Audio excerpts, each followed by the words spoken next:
Brian Fulford. AD Drew and I are co-hosts of the BCSN Sports Wrap. We talk about all things related to HBCU athletics. From the games, teams, coaches, and fan interest stories, we cover it all. You can find our shows on Facebook at BCSN Sports Wrap, YouTube at MyJBN Online, and everywhere you listen to podcasts like Anchor, Spotify, Google, and Apple Podcasts. You can also find the show on the Jericho Broadcast Network's app.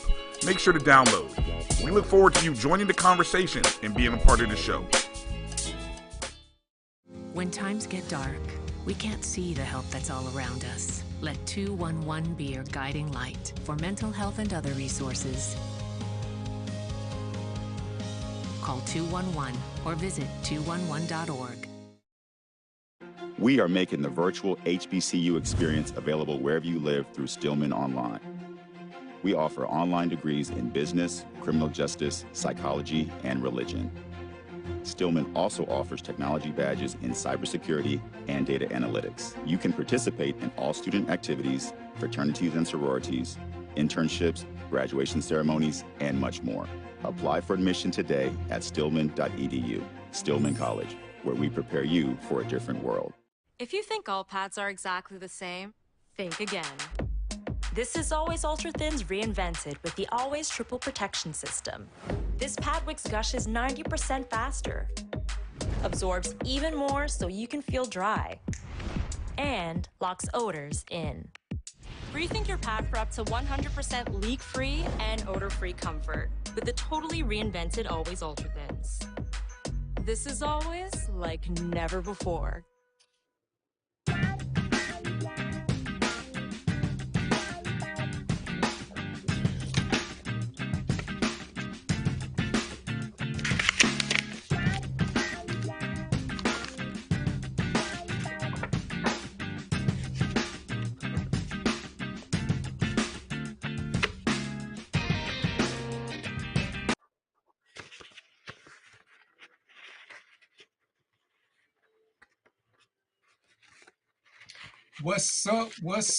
What's up, fam? Today is the 15th of February. It's the day after Valentine's Day, and if I was being petty, I would say it's Happy Side Chick Day, but I ain't gonna be petty, because today we're gonna do a show about what we gotta start doing to protect our women, to preserve everything.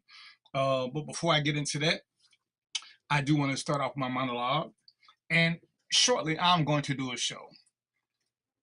One of my topics is going to be about gun control, because I am mystified, I am pissed, I'm hella frustrated on why gun control is an issue. And it's only an issue in the most civilized country in the world. Go figure that out. And I listen to people talk, and that's what it is, they talk. But as I pay attention and look at reality, for 8 years, they told you that Obama was trying to take your guns. He never did. Now they're telling you nobody's trying to take guns from anybody. What they're trying to do is stop the mass production of assault rifles.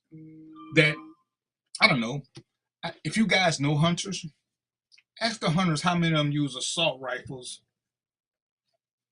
to hunt. Assault rifles serve one purpose. And we've seen in the past 10 years what that purpose is. It is for the assassinations of multiple people in the least amount of time. But you will get people who are constantly screaming about their God-given rights and this and this and this. Do you realize that more people would fight you about giving up their guns than they will about letting black people vote? Isn't that odd? Even black people want to stand up for their constitutional rights to bear arms, to talk shit, but they don't want to talk about voting. What's a good word? That's odd to me, that you care more about guns than you do voting. And so here we are, giving our communities away. One block at a time, one rock at a time, one Glock at a time. And all we care about is maintaining guns. Who does this? Why is it that we do that? Why? I would love for somebody to make that make sense to me. It is the craziest, most insane thing I have heard in quite a while. But that is where we are. And every time a school shooting happens, every time a mass shooting happens, we go through the same gyrations where we pray, we cry, we forgive, we hope it won't happen again, and we wait anywhere from 21 to 65 days. And guess what? It happens again. And damn, we act like we didn't know it was going to happen, because prayer changes things. I'm confused. So with that being said, like I said, that's going to be one of the topics that we talk about in the future. And I got a couple more planned, and no, we're going to make it do what it do. But today, like I said, we're going to talk about some things that are going on with women and our perception of these women, and some of the crazy stats that I found out looking up sexual assaults. And guess what? Just because I'm in that mood, and it's after Valentine's Day, and I said I was going to wait till after Valentine's Day. When you look at the stats, it will explain to you why I stand firmly behind the fact that men are way more emotional than men. All we do is commit crimes of passion. That's all we do. And part of the show will explain that. And unfortunately, I got to tell some of these women that they need to put down their stilettos, give up the cute look, get sweatsuits and sneakers, and run like hell from some of y'all. Because y'all are the dregs of society. But that's just one man's opinion. We're going to have some more people here to talk about it. I'm sure my super dope producer is going to do her thing and chime in, because she's a Black woman who needs to be protected as well. And I made a post once upon a time, and I asked women, Black women especially, when you walk into a room full of Black men, do you feel protected or do you feel preyed upon? Second question, if you were walking down the street and came to an intersection, or were coming upon an intersection, and there were 6 Black guys standing there on one corner and 6 cops standing on the other corner, which side of the street would you prefer to be on? And it's crazy how many women prefer to be on the side of the streets with the cops, because of course we don't trust them, but they don't seem to be trusting us either. What's going on, Vita Sarpo? I hope I pronounced that right. All right, Ginger, I'm glad you're here as a listener. Even though we could hear you fine, but we'll figure out how to make it happen. So, like I said, we're gonna get ready. We're gonna take a break, then we're gonna come back in. It's gonna start off with me and Mo. I'm not sure if my other guest is here. Dina was having problems, so we're gonna have to have her for another show. Hey, Jess, what's going on? So what we're gonna do is we're gonna take a quick break, and we're gonna come back in and just jump on this, because this is something we need to talk about. All right, so I will see you guys in about what's the phrase? 2 and 2.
Thank you guys for what you do for HBCU athletics. This is a fantastic avenue for all of us. This is our ESPN, so we love what you guys do. Brian, AD, Roy, all you guys at BCSN. We really appreciate what it is that you guys do for us.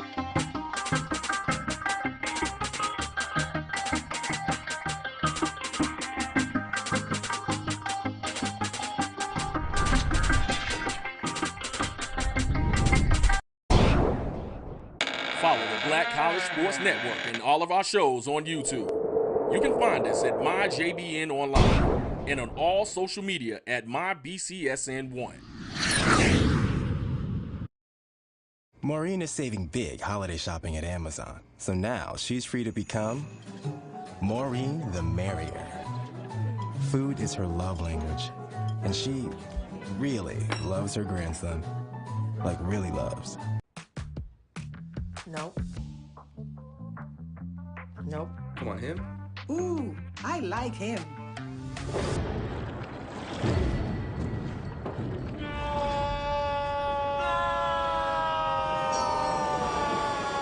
Quick, the quicker picker-upper. Bounty picks up messes quicker, and each sheet is 2 times more absorbent, so you can use less. He's an 8. He's a 9. Bounty, the quicker picker-upper.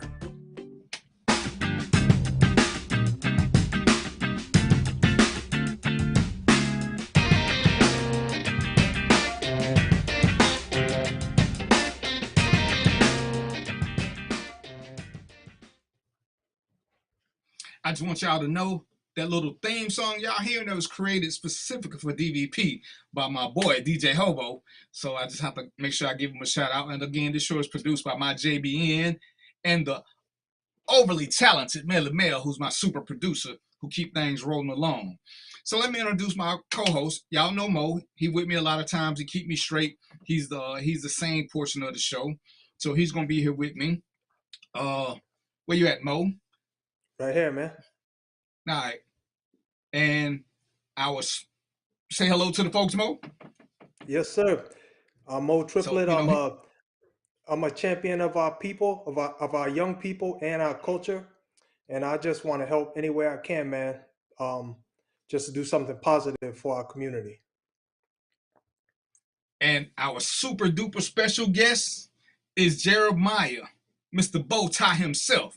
And me and this man go back a long way. We've been trying to coordinate some things, so that's what we're going to do today. He gonna hit y'all with some stats. Me and Mo gonna ask some questions as concerned citizens and lovers and protector of women, which we should all be. So, Mr. Bowtie, tell us a little bit about yourself right quick so we can get started. Oh man, everything y'all need to know, y'all will find out as we get into it. But Jeremiah Woods, everybody calls me Bowtie. It's an acronym that stands for being bold, optimistic, wise, tangible, impactful, and effective. I just want to help people live their best life and do it consensually every single day. and you got to tell us about that hair color. Oh yeah, for sure. So teal is the national color for survivors of sexual violence. And so there was a African tribe many years ago that used to lock their hair when they would go to battle and go into war, which is where we actually get the term dreadlocks. It's actually a derogatory term. So I locked my hair because I'm constantly at war against sexual predators. Teal is the color for survivors. And so we have one half that's teal and one half that's black. Because I understand that a few people understand that sexual violence is wrong and that we have a problem with sexually violating women in the United States and abroad. And then there's others that don't seem to recognize it's a problem, but at some point they will, at least by the time I'm done putting in the work. All right, so let's get into it. First thing I want to say, Jeremiah, and y'all know my background, but Jeremiah was laying some stats on me and some things that I kind of knew. But I wanted him to present it with his passion, because sometimes I'm a little too businessy, and I like to have people with a passion come and talk about things. And one of the first things that he had posted that really got my attention was that 1 in 6 women have been involved in some type of sexual assault. So give me something on that one, Jeremiah. 1 in 6. So the statistic says 1 in 6, arguably depending on what paperwork you're looking at and who did the survey, you may get 1 in 5 depending. I actually think both of those numbers are wrong. I think that it's 4 out of 5, 4 out of 6. The number is much higher But again, these numbers are based on what's reported. So 28 million women a year affected by sexual violence when it comes down to it. That would be 1 out of 6 if you take the average population of women and you just said, hey, line 6 of them up, giving your mom, your aunt, your cousin, co-worker, random lady walking down the street, lady at Waffle House that made your lemonade and your orange juice this morning and put 2 extra cubes of ice in it. You give me 6 women at random, you can pick them, it doesn't matter to me. I guarantee you, put $1,000 on it, at least 1 out of that 5 or 6 group of women have been affected by some type of sexual violence in their lifetime. Mo, what you think about that? Man, it just makes me reminds me of something I heard, which a lot of people may not agree with. I'm not saying I necessarily agree with it, but I'm not saying I don't either. But it's just the most dangerous person to a black woman is a black man. And it sucks that there's no getting around that. There's no getting around that. And you know, and I talk about some of the things that I see on social media and in real life, how when I made the statement that men are way more emotional than women, even though they hate to admit it, the crime stats all say it. And what I don't want guys to get misunderstand is being emotional is not always a bad thing. And you know, one guy said, you act like it's a bad thing. No, sports players are emotions. If you see guys crying at the end of a football game, you know that's emotion driven. And there are more men football players, there are more men basketball players. So when we talk about this, don't keep acting like it's a bad thing, because you can only fix a problem or an issue if you acknowledge a problem or an issue. So we can't keep sitting around acting like this is a none. Oh, men are way more logical. And I can show you by every metric that they're not. And, you know, I talk about when I worked at the club, I can count on one finger the number of women who fought because somebody stepped on their shoe. I can't count the number of men who fought simply because somebody stepped on their shoe. Men are violent. And Ginger's not here on the show with me. Mo, you're my age. And it's crazy to think about what we did as kids 50 years ago. We would be we were guilty of sexual assault. I mean, it was a different time, but if we compare how we grew up to what's going on now, I mean, in the 2nd and 3rd grade, it was nothing to touch, you know, little stepping on her booty. I mean, that's what we did. And to think about in today's society, we'd all be predators.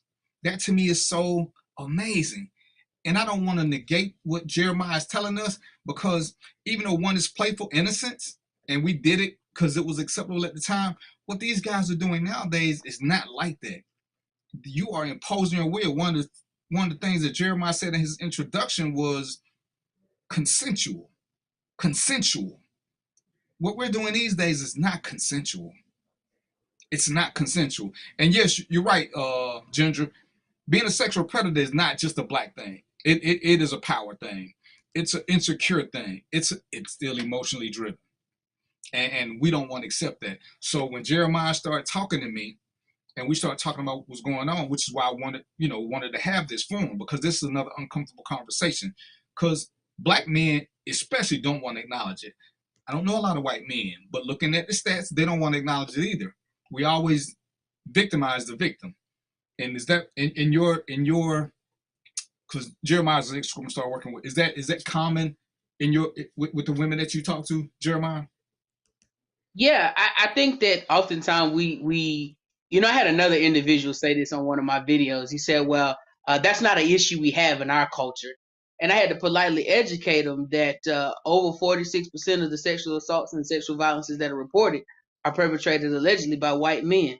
So you can't say that it's a cultural problem for black men or white men or Arab men or whoever, whatever you want to say. What we have is a consent problem amongst humans, and men have taken it to another level based on the reports. And then, you know, a lot of guys will listen there and say, well, what about women? Women commit sexual violence crimes as well. That is 1000% true. But what I argue people to do is take some dick accountability. I talk to most men. I say, what are you accountable for your dick? What did you do with yours? Were you consensual in the engagements that you had? And that's not just say, hey, I looked at some stats. That's me in my own life being retrospective and saying, you know what? Let me ask my wife. Have there been times where we had encounters that you didn't feel were consensual? Are there areas I can be better in? I can't control what women do. I'm not a woman. I can speak to women, but ultimately, what we're talking about is a concept or a mannerism, like you were talking about earlier, Darren, that it was okay 40 years ago, which it really wasn't okay, but it was accepted. Now we're realizing, okay, it's not okay, and we're not going to accept it. And that's kind of the difference that you see there. I don't think that statistics, crime is about proximity. And you can tell me if I'm right or wrong on this. Typically, black folks do crime against other black folks because they're around black folks. White folks typically do crimes against white folks because they're around other white folks. Hispanic folks typically do crimes against other Hispanic folks because they're around other Hispanic folks. So crime more times than not is proximity. And I think that proximity violence and crimes murkies the water and confuses the issue when ultimately consent is not being taught properly, and understanding that sexual violence doesn't always just mean rape, molestation, sodomy. Sexual violence could be as simple as me taking my hands and putting them on your body in a sexual manner, and you never asked me to or never consented to it. Long and short. And at the end of the day, it's just that simple, whether it's her breast or her shoulder. And what I don't want to get into is, yes, women do it too, but that ain't what we're here for today. What we're not going to do is what about this, what about that? Because I hate that, because we can talk about when women do it in another segment. Because when we start to what about, what we do is we avoid answering the question and we try to deflect and redirect. We're going to address this because this is the overwhelming majority. The overwhelming majority are men doing it to women. I told you, I did domestic violence. Yes, women do it to women. Men do it to men. The overwhelming cases are men doing it to women. So that's what we're going to address today. And this is what we're going to tell women, especially, what they need to do. And you know, I was talking to Ginger earlier. It sucks that she can't come on here. One of the things that bothers me the most is that some women have programmed themselves to be so strong that they won't call themselves victims, which is why this becomes an underreported crime, because nobody wants to be a victim. So they think this because they know what we will do. Well, what were you wearing? What were you doing? What were you saying? And I think that's so cute, because we don't ever ask the guy, well, what were you doing? What did she say? When did she say, put your hands on me? When did she say it's okay to grope me? And you know, yeah, nobody asked that question. I'm sure all three of us are married. And I'm willing to bet that on any given night, we never walk up to our wife and say, hey, is it okay if I grope you right now? We don't. So let's not be asinine. When you're doing it to a total stranger or to somebody who gives you the vibe, at this stage, you should know who it's okay to be around. Don't impose your will. One of the things I had to learn. Jeremiah, how old are you again? 28. Okay, Jeremiah's 28. I'm 57. When I grew up, in my state of growing up, men shook hands. We hugged women. I had to stop. I had to learn to stop hugging women. That was just natural who I was and what we did as Southern gents. We never shook women's hands. As the sexual harassment thing came up, I had to learn to not do that unless, because I would ask. I would say, hey, I'm a hugger if you don't mind. You know, and most time they walk toward me first. So I don't want to get in no trouble. But it was something I had to learn because my wife pointed out to me, as Jeremiah was saying, you ask questions. She's like, do you ever wonder if women want to hug you? And I was like, shit, I never thought about it. It's just what Southern men do. We hug women. We don't shake their hands. That's a macho thing. But I had to change my ways. Time doesn't care how I grew up. Time says this is now. And we're so quick to go ahead, sir. No, I don't want to cut you off, but you're making an excellent point right there, that it's not so much about having all the right answers all the time. It's about recognizing where there's an issue and saying you want to do something about it, right? Because you did something beautiful in that moment. I don't know if you even recognize it. Can I hug you? See, people say, well, how would I garner consent? You know, especially when they talk about, well, what if we in the moment? Nobody wants to stop in the moment and start asking a bunch of questions, but it's about how you phrase and you pose those questions. I guarantee you, fellas, try this out. The next time we coming right off Valentine's Day, but the next time you trying to be intimate, look your woman or whoever your partner in the eyes, look them dead in the eyes and say, do you mind if we engage in a consensual session of love? I guarantee you, whatever happens next is going to change and blow your mind.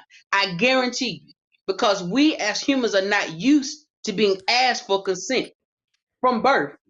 You think about little children. As soon as they come out the womb, they get wrapped up. What does the family come in and do? Oh, let me hold the baby. Let me kiss the baby. Why would you just assume that was what you could do? Did you ask? Let me that's a tell. That's not an ask. Can I is an ask. May I is an ask. Do you mind if there's an ask? There is an opportunity for someone to say yes or no freely. And I think that's the part that people miss. But you're right. Growing up as a Southern gentleman, even now, people tend to hug women more than they shake hands. But even with a handshake, I shake hands. Do you mind? Hey, listen, I'm a hugger. Do you mind? And then people have that opportunity in that moment to say yes or no. I've had some women say, no, I don't. I prefer not to be touched. Oh, okay, cool. Well, listen, high five to you. I'll see you later.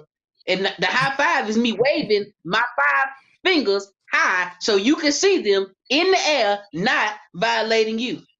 Even with your words. Every woman don't want to be told how big her behind is. Some women might be trying to get a smaller one. So it might be offensive to them. You could start off and say, do you mind if I compliment you? Lay the groundwork. People are lazy now. They don't want to be good communicators. Therefore, they never earn consent. But I'm sorry, D, you know I get fired up. Let me take a step back. But you know I get fired up about it. No, son, that's why you hear it. More know the rules. When you get ready to talk, hey, I'm just feeling time to y'all feel the need to jump in. But the thing, it's so important that you know the temperature of the room, because there are ways to get around all of this, especially with somebody who is not your partner, somebody who you're new to. Because in reality, we're not gonna say a lot of things now unless we know that there's heat in the room. But as married men, I guarantee we all know when our wife ain't feeling us. And there are times before we even approach them because we all been in the doghouse. We've been married for more than 60 days. Be like, baby, can I give you a hug? Because we don't want to violate, because we don't want to get hit. But we realize the temperature ain't where it need to be. So when you are meeting somebody new or somebody you don't know, this should be a standard. Show them the respect, because we all claim we want respect. But men are not given the respect that they claim they want. Men are just taking upon themselves. And, I spoke at a couple of women's group, and there's a phrase that women love to say, and it irks me to my soul. It irks me to my soul when they say, a man gonna go after what he want, and y'all act like that's a good thing. Quit saying that. You are promoting bad behavior. Don't keep, if a man wants you, he gonna keep doing this. No, that's a predator. That is a stalker. Quit saying that like it's a good thing. And, when I was doing domestic violence, half the guys, I'm sorry, I would say 75% of the guys, and I'm telling them they got to stay away from a woman. But they was like, but she always say that, a man is a hunter, he gonna go after what he want. And that's the mentality. So that's why they keep the stalking behavior, even when you telling them no, because they think you're playing hard to get, because they watch your posts. They watch your conversation with other women saying, yeah, women like to be chased. We like being hunted. No, you don't. No, you don't. Stop giving them that ammunition. And that every time I hear that, I just want to scream. I was gonna say I want to smack everybody, but that would put me in the violent stash, and I don't want Jeremiah fussing at me. But we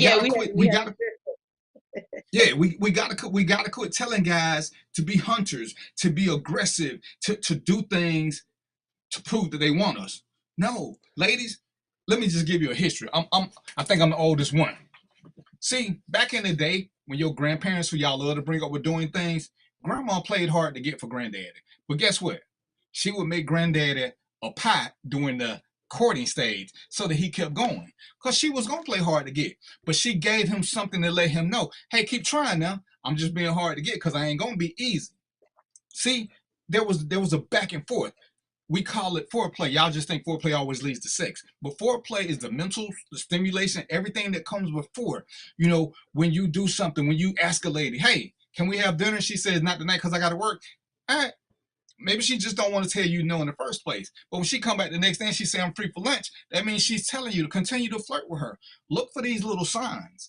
Ladies, understand it's okay to play the game, but don't make it so it's a standard for everybody to, oh, I like her, she want to be hunted, she want to know a real man exists. And that's why guys love to grab women. And I'm telling you, 80% of the DV violators, they had this mentality that that's what they had to do, because these women are looking for a good, strong man who can protect them. So they wanted to manhandle you to let you know that they could do all of that. And to me, that was just insane. But I'm listening to these guys tell me this who I'm serving with protective orders. This is a consistent phrase I kept hearing, and it bothered me. I think that a part of that. I'm sorry. Go ahead. No, go ahead. Go ahead. Okay, I just wanted to add something. So you know, those are great points, but I want to add this. Let me just poll the room for a minute. First, I'll tell you that I never got training on the proper protocol and procedure on how to deal with women. Never got that because I didn't have a dad that spent time with me. So I had to learn it by trial and error.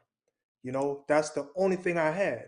So this might be part of the problem. So I just wanted to poll you gentlemen and see how you learned how to do the right thing. And when did you learn it? I learned it, like I said, through trial and error, and it wasn't until I got into my 30s. How about you, DVP? Well, I would say a lot of it I learned from my mother because she taught me how a woman was supposed to be treated. So I had that standard in me, even if it was a little extreme. Crazily, I wouldn't date women who wore pants for the longest because I never saw my mom wearing pants. So as soon as I saw one with pants, I was like, "Where you going?" No, my mother never wears pants. So no, I don't do women that wear pants. But to co-sign on something you said, Mo, it ain't just that we don't know. Girls don't know what is good treatment. You got to remember, a lot of them come from broken homes. A lot of them come from parents who scream and yell. They think violence is a sign of love. And I'm gonna let you get you, Jeremiah. Remember I told you the first girl I was truly in love with, the conversation we had when she told me, she said, "You really must not be feeling me." She says, "You never hit me. If you loved me, you would have hit me by now." And I was like, wow. But she truly believed that. And I've heard two other women say this. So they don't know. So it makes it hard for us to know, because if she thinks that me putting my hands on her is love, and it's not. But if she thinks it, what am I supposed to do to prove my love now? Now I gotta grab her so that she understands the rules of the game. I do love you. I gotta beat you to, and if that's what they understand, then what do? If she's the one. Who's training who now? You got two bad teachers trying to train each other. Go ahead, Jeremiah. How did you learn? So there's levels to it, right? That's an interesting framing. So I mean, my dad was in my life, right? My grandfather was in my life. My uncles were in my life. So I saw their interactions. I never saw my father put his hands on my mother. I never even, I can't say that I saw him even give her a kiss if she didn't want one. But the things I'm talking about now and teaching now, as far as consent, I went and forced myself to become educated. So when I started the Hands Off Foundation, which is my nonprofit organization, I went and I got trained by Ganessa, which is Georgia's network to end sexual assault. And I learned the ins and outs and the angles and what the conversation should be. And so to your point, Mo, you're correct. I don't think a lot of people know. And I think what happens is when they get presented with the information, rather than taking a step back and saying, okay, dang, that really might be an area I'm not versed in. It makes me uncomfortable. Let me learn more. Most times people get defensive and begin to justify their bad behavior. And so, yeah, I think there's a lot of work that needs to be done. And this is why myself and Dia tell you, I don't believe in silent advocacy. I don't believe in being a quiet advocate. It's oxymoronic to the word. To be an advocate means you speak on the behalf of. You speak in place of. You deal in behalf of. So I cannot be an advocate for consent and for proper treatment, et cetera, if I'm silent. And I think that organizations have done, I guess, what they thought was good with putting out their infographics, et cetera, but we have to be more vigilant about being in people's faces, doing the podcast interviews, doing the sit downs, doing the social media, doing everything that we can to bring this conversation to the forefront. because once you start to have it, this is where I disagree with D a little bit. I don't think this is an uncomfortable conversation at all. I just think people have trained their mind and conditioned their mind for it to be uncomfortable. Because we could sit online all day long and talk about how big Megan Thee Stallion's butt is, how good this one looked twerking. We could talk about all the sexual encounters we had and the first time we maybe had a threesome or whatever, and we can laugh and talk all through that. But we seem to be uncomfortable when we talk about how to just do it consensually, how to make sure that the people we were doing these things with wanted to truly do it. So I think it's just a matter of getting around, having more of these conversations. And the reason we don't want to have the conversation you want is because then we got to admit guilt. See, as long as we talking about somebody else and I ain't never got to look at nothing I did, because most of us can't get Meg Thee Stallion, we can't get Halle Berry, so we can fantasize from afar about what we would do. But the girl next to us, who, wherever she is on the ladder, now if I got to look at myself and be like, damn, I'm guilty of this. Most of us don't want to have that, which is what makes it an uncomfortable conversation, because it calls for true flex self. And I would say, if we're being honest, most of us, like you said, you asked your wife, at some point, we've made a woman feel uncomfortable. And whether it was good, bad, or indifferent, you know, because they can be uncomfortable in a good way, because they're not sure what's going to happen. But what made them go through with it? Were they uncomfortable because they were afraid of us, or was it because they were anxious and didn't know what was next? Because there's a small difference. And I think that's what we don't want to discuss it, because lots of women, as I did what you did, I talked to a lot of them. A lot of women had sex with guys they didn't want to have sex with, but they didn't want to say no because they believed they took it too far. And I'm like, you know, if we're going to speak openly and honestly, did you grab his penis and put it inside you? And he's like, what? I said, that's the only way you can take it too far. At that point, I think you're guilty. But if you didn't grab his penis and put it inside you, what was your lead on? Because you had on clothes. You do realize that clothes has nothing to do with it. And it's like, you know, I hate that we got women feeling like they have to defend us by admitting their guilt. And we men seem to be so okay with that. We're protectors and providers until it comes to taking responsibility. Then we want to push it all on them. And guys say, well, why you always blaming the men for this? I say, because I ain't heard no woman ask for submission. I ain't heard from no woman ask to be the king of the castle. As soon as they start doing it, I will blame them. But every time I see a guy ask for submission and I look at his behavior, what is she submitting to? You want to be her ruler. You don't want her to submit to something good. You want her to submit to just doing whatever you want to while you play the ain't shit guy. And we don't want to be accountable or responsible. So we want it to be the women. Well, I told you I told you in the video, I told you, and there's a lack of dick accountability. And a lot of folks are hot with that, man. But the reality of it is you have to be accountable for what you did in the scenario. Because I ask people, I say, well, what is an acceptable action that leads to sexual violence? And they say, what do you mean, Jeremiah? What do you mean, Bowtie? And I say, what is the thing that somebody can do that makes it okay to violate their consent? And I wait. When you find it, let me know. I would love to hear it. Well, it was the clothes. The clothes justified the violation of consent, the lack of clothes, the statement. I mean, really and truthfully, if we really want to get to the nuance of it, if you're in the act of having intercourse and yourself as a man or the woman or whoever your partners are says, hey, I need this to stop, then you stop. Then you no longer have consent. It ain't, oh, I already started. I got to finish up, baby. I'm going to have blue balls in the morning. Well, you just going to have blue balls then. Like, if the consent is gone, the consent is gone. And that goes both ways. But people Absolutely. Just refuse to get in that and say, okay, that's what the standard is. That's how we should operate. No finishing out for either person. Once it's done, it's done. And I hear that a lot. That, you know, what women and men can both tell you stories about something they started. It wasn't good. They wanted to stop. And they was like, and this comes from a lot of women. I was just glad when it was over with so I could move on. So why are you telling them to stop? Well, I didn't think. And, you know, number one answer is most of them didn't feel safe. So it's like, how did you even get to that position? And it's crazy. I appreciate them wanting to accept responsibility for putting themselves in that position, for going to a man's room at 2:30, for doing this, for sending nude pictures, whatever. I say, but none of those equal consent. Even if you go to a strip club, strippers have the right to say no. and they're naked. They're doing it for money. It's their job. But if they don't want to be touched, guess what happens when you go to a gentleman's club? You will not touch them. You will not touch them. So if strippers retain their rights, what makes you think a regular woman doesn't always have the right? That to me is insane. But again, it's about men. Jeremiah calls it dick accountability, but it's about, being accountable and responsible for who you are. We can keep saying, ain't you got a mom, ain't you got a daughter, ain't you got a sister? But clearly that means nothing to most of them. I think the biggest part is educating women on what their true rights are. And it's okay to be a victim. Just don't stay a victim. When something happens, say something.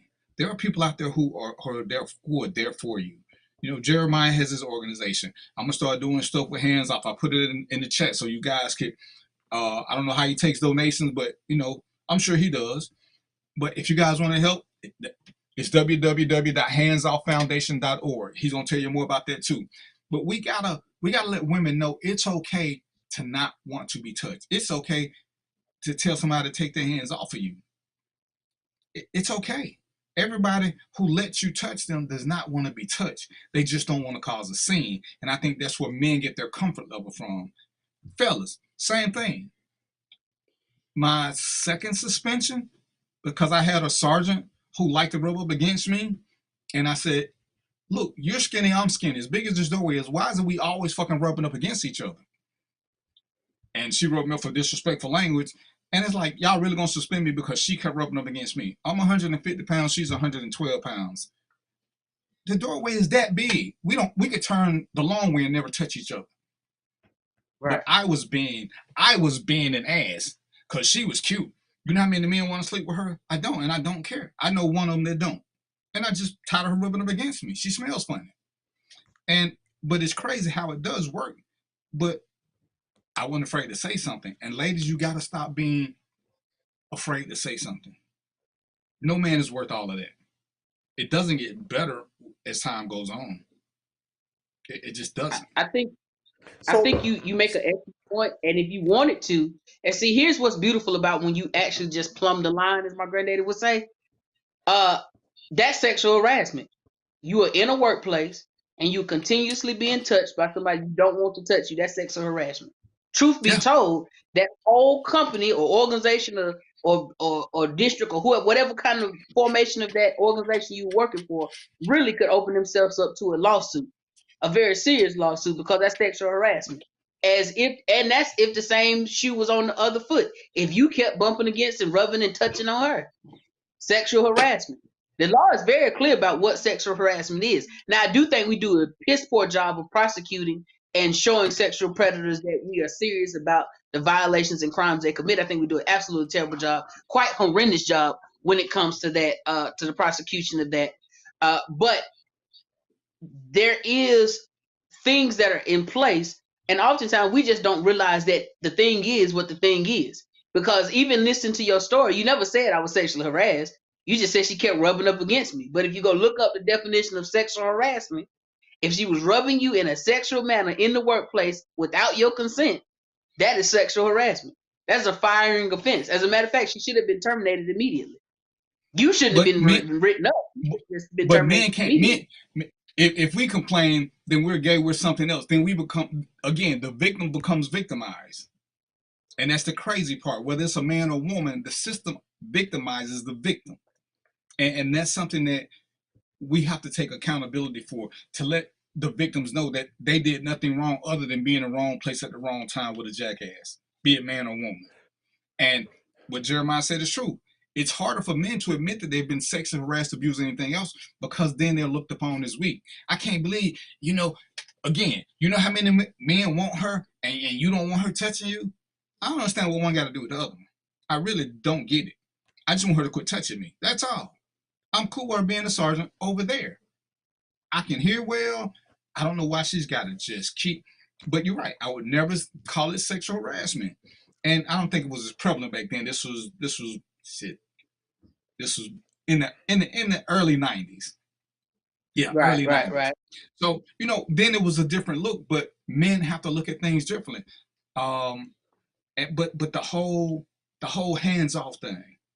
just keep your hands to yourself. Hell, I wave now. I think COVID was one of the best things ever because it got rid of a lot of sexual harassment. Everybody just did either fist bumps or wave. Nobody was touching. No way to get in trouble. Just no way to get in trouble. It made life safer for at least a couple of years. Mo, you were finna say something before you left? No, I was just gonna throw this out there, man. I think a big part of the problem too is that we don't get training on how to legislate for ourselves in this space. Uh, Even as a little boy, man, when I was 11 years old, so I'm hanging out with my uncle, couple cousins, and they had the nerve to ask me, "When the last time you got some?" Right? So this was the conversation, and so just imagine if I took that, internalized it, and made that my standard for being a male, right? When the last time you got some, right? Now that somewhere down the line I'm gonna do something stupid, and one of our females gonna suffer. So part of that, so we need a training platform for this here. We sitting here on the Random Thoughts with DVP having a discussion, but where is the real discussion that we need so we can disseminate this information? Well, it's supposed to start at the jobs, but it really only works if you're dealing with a major company. And even the training that they give you is substandard because it's the old people theory. If we don't talk about it, it won't happen. Because one of the things I learned in sexual harassment training was it doesn't even have to happen to me for me to be sexually harassed. If I see it happening to somebody else, I can still claim sexual harassment, especially if I think the other person is getting favor because of it. And it's crazy. That's the one time I did use a sexual harassment complaint. I had a captain who would give women days off. That was sexual harassment. Why is it you giving it to these women? Because they come and bring you food and rub on your shoulders. But whenever I ask you for days off, you always tell me no. They've been off 22 times in 12 months. I ain't been off not once in 18 months, and I can't get a day off. But sexual harassment is, nobody wants to dig deep into it because, I just put a thing in here because I pulled some stuff up while we were talking.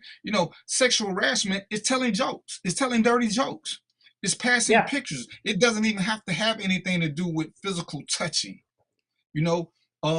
Using derogatory terms, as Jeremiah was saying, telling a woman, about her cleavage, about her butt. Those are sexual harassment. Any type of sexual innuendo is sexual harassment. And how do we stop it? And it's the easy thing. What's our favorite phrase? Be professional. Be professional. Are we gonna slip sometimes at home? Absolutely. But that's a whole different environment. It's a whole different environment. We're talking about in public with public people. We're not talking about right now. We're not talking about with your spouse. Even though we're gonna have to broach that too, because it can still be done in consensual relationships. Because as Jeremiah said, she still has the right to say no. Yeah, 46% of the time, that most women have experienced some type of intermarital rape is what they call it. Yeah, and remember, long time ago, you couldn't rape your wife. She had the consent. But remember, a long time ago, your wife was property. Our grandparents, our grandmothers were the property of our granddaddies. Whether we want to admit it or not, they were the property. And that's a whole nother show on why they stayed. They stayed because they were property. But y'all ain't ready for that conversation. But we'll come to that one at a future date. Go ahead, Mo. No, I just want to add that I think we need, so I think what you said is correct, about getting that training in the workplace, but we need it much earlier than that. We need it, when you around 11 through 15 or whatever, you need to get trained on how to properly proceed in that space. What do you mean? When you're 11 through 15, somebody should be training you on how to proceed when you're dealing with women or when you're dealing with men, etc. You need to get the training at that time. You can't wait till you get in the workplace. You can't wait till later on down the road. You got to get it at that time so you can start implementing it as soon as possible. And I would agree with you. This probably needs to start as early as grade school before our hormones kick in and we don't know how to control them because, again, Our parents don't want to have that hormonal conversation with us because they're uneducated. They ain't that they don't want to. They just don't know what to talk about. They don't understand, so they can't say what it is. You know, when you wake up and there's something wrong down there, nobody's gonna come talk to you about what that is. You know, when a girl takes a shower and that shower head hit her the wrong way, nobody's explaining this. So our curiosity gets the best of us, and we blame everything on them being teenagers, on them being hormonal. But all this does is it trains them early. It trains them early that, you know what, when I get this little urge in my pants, it's okay to rub on little Susie's booty. It's okay to grind up on her, because when they have these parties, what do we see? Everybody's twerking. Everybody's doing the booty. Everybody's doing the stripper dance at clubs. Have you seen some of these little grade school parties? Nobody does the dances like we did. Everybody's, it's like, what the hell? But who's saying anything? And they all got chaperones, but nobody has to keep 2 sheets of paper between them. Nobody has to keep, a 12-ounce can between them. This is something that's ingratiated so early. It's so early. And we think it's cute. It's like the kid who curses. Oh, that's cute. No, it's not cute. What we're allowing to happen at 6, 7, 8, then when they turn 17, 18, 19, and they meet Mr. Officer, now it's a problem. And they don't understand why they're going to jail. They've been doing this for 10, 15 years, and it's been allowed. So why now is it, oh, she's just sensitive?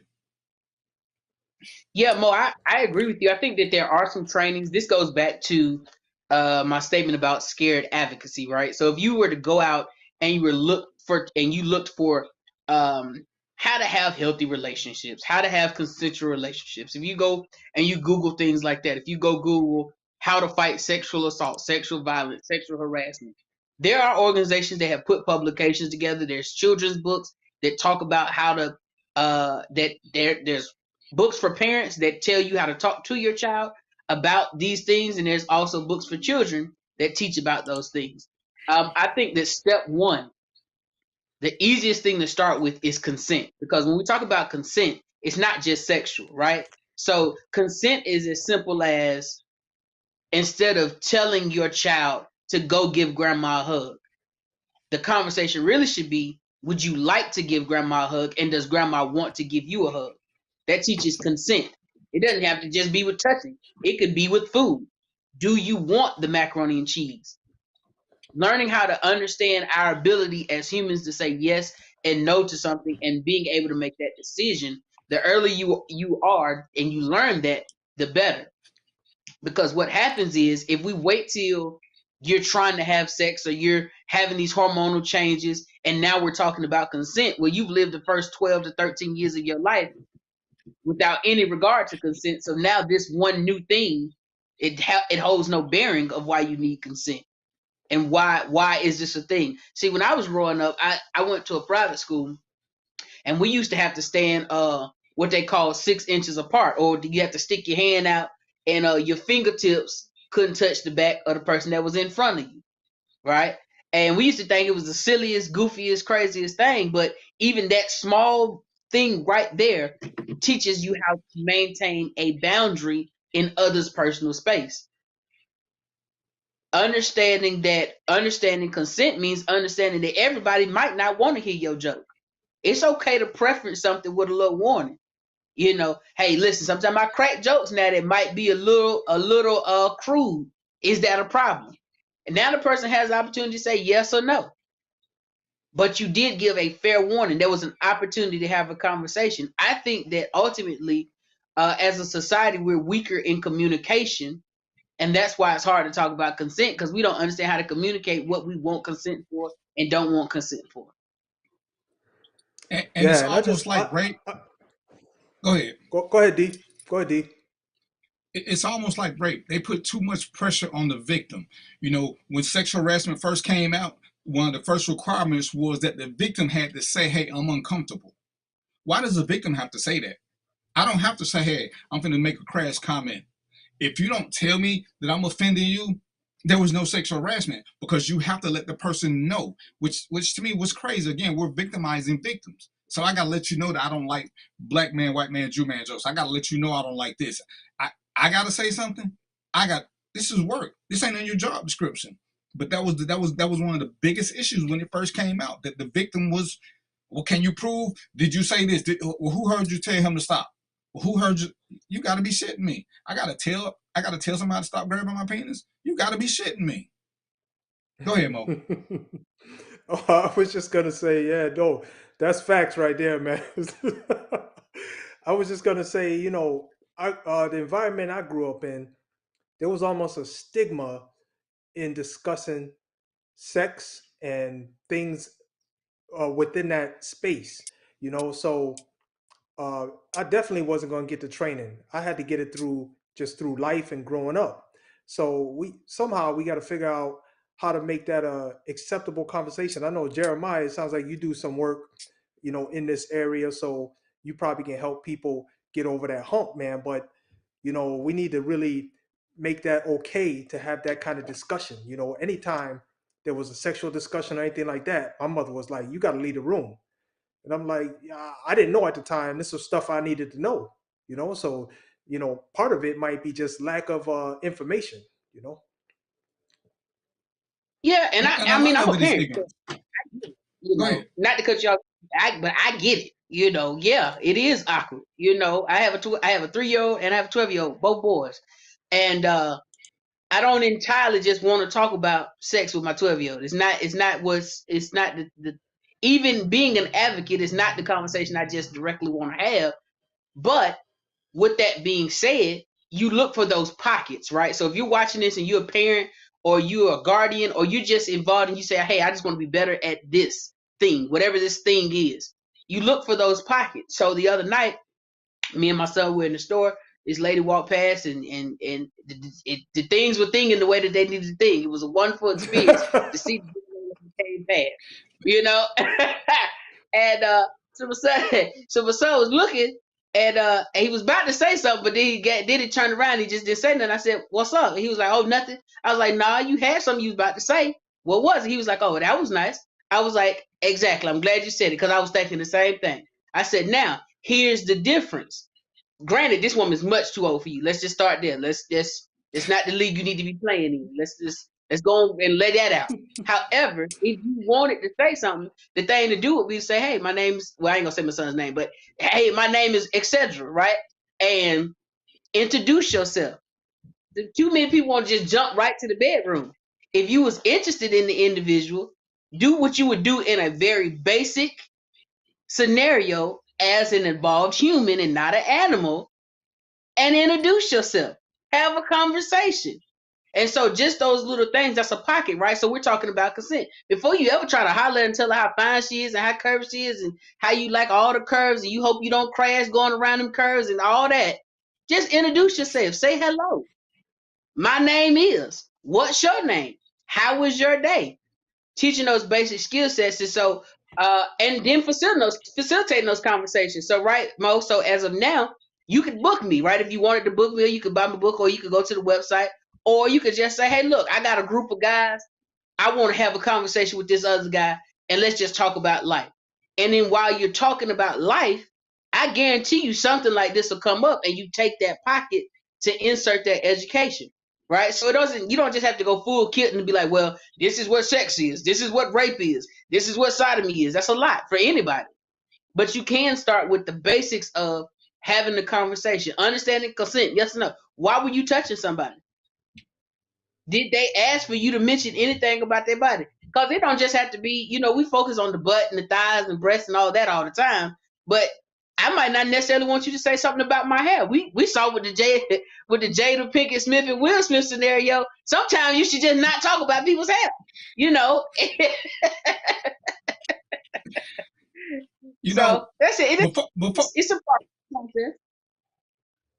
But before we go to break, because Jeremiah's in a shitload of trouble right now. Because you slipped something in there on me, Jeremiah. And we're gonna take a break in a minute, so Mel, get ready. You said something about you had a book. I ain't seen no book. I ain't heard. You in trouble. I ain't heard about no book. The first time I heard about a book is on my show. So I'm gonna let you marinate on that while I'm hearing it at the same time more than everybody else is. Because I ain't got no book to show. So, Mel, can you take us to a break? Because I need a drink, because Jeremiah just jumped straight to my bad side. I don't know if that was sexual harassment or just elder abuse, but I'm going to figure out what he just did by telling me about this book all of a sudden, because I know he didn't write it last night. So, Mel, take us to a break, and we'll be back in 2 minutes and 2 seconds or something like that. You know what I'm saying? Are you hungry for authentic Caribbean food like jerk chicken, oxtail, red snapper, shrimp, tofu, and rasta pasta? Well, find your way over to Mango's Caribbean Restaurant, 180 Auburn Avenue, right next to Royal Peacock in downtown Atlanta. Them belly full, but we hungry. Mango's Caribbean Restaurant, open daily from 11 a.m. to 10 p.m. And on Friday and Saturday, we're open till 4 a.m. Come to Mango's and put some spice in your life. Oh, we've got a good thing going.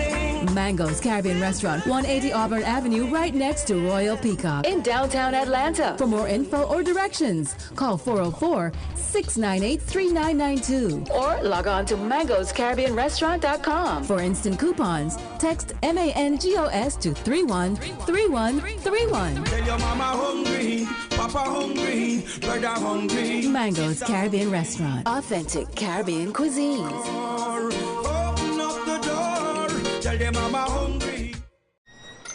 Can I get the now bar, please? $1. Have a good one. Got it. Hey, what's going on? Hey. Let me get a now bar. Sure. $1. Appreciate you. You got it.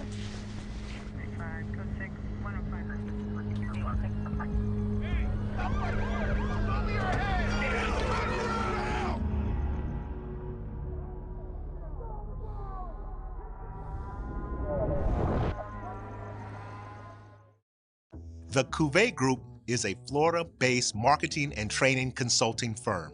We help businesses communicate to their target audience and engage them in conversation. We also help to expand their audiences, which will ultimately result in growth for those organizations.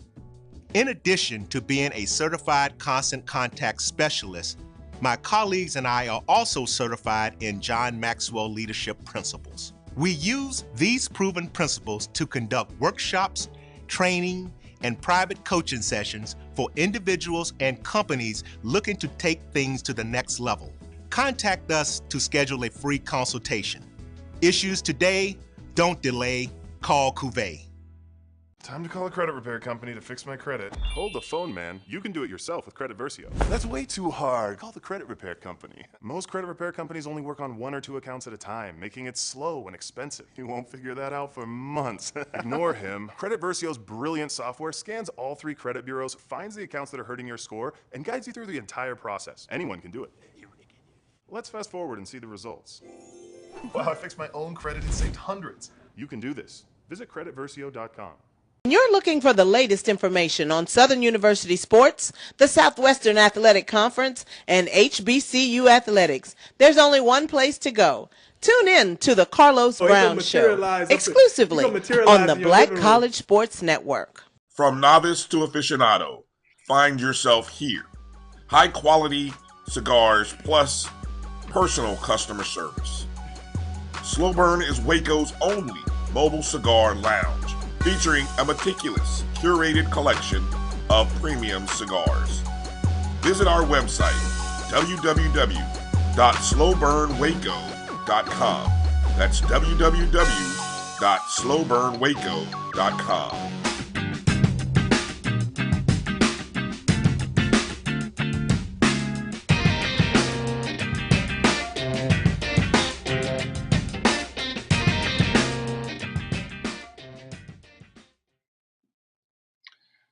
All right, we back. We're going to try to be professional, even though Jeremiah was trying all of my gangsterisms, all of them at the same time.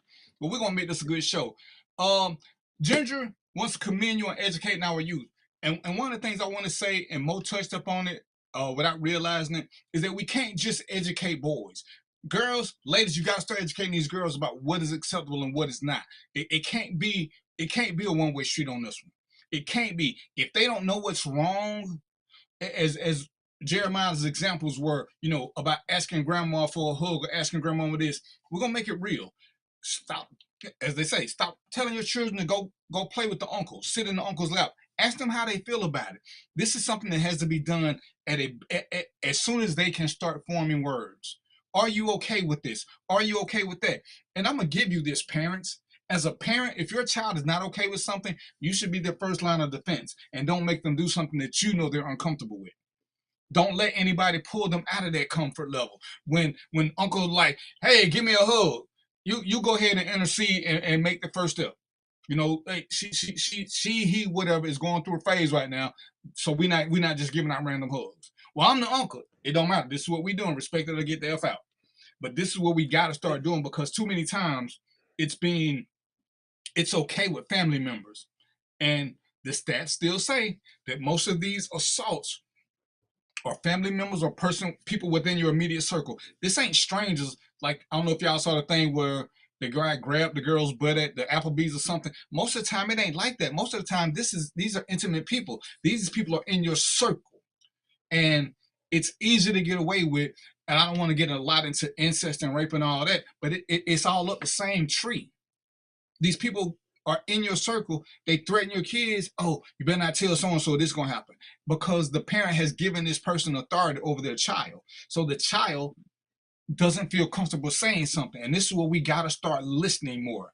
Parents, I know it sucks, but sometimes you got to shut the fuck up and let your kids talk and listen. Don't blame them.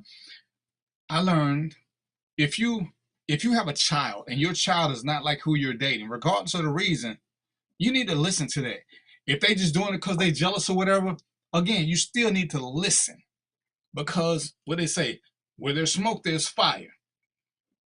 Are your children really that smart enough to make up some of these stories that we claim that they're making up just so you can have a happy relationship? And I see way too many times that parents push kids off to the side, and the things that they say, these full-fledged warning signs, not just red flags, but stop signs. And they ignore what the kid's saying. Oh, she trying to stop my happiness. Well, is your happiness your child being abused? I'm confused. Well, she whatever it is you finna say finna be wrong. If your child says something, it is your duty to protect your child.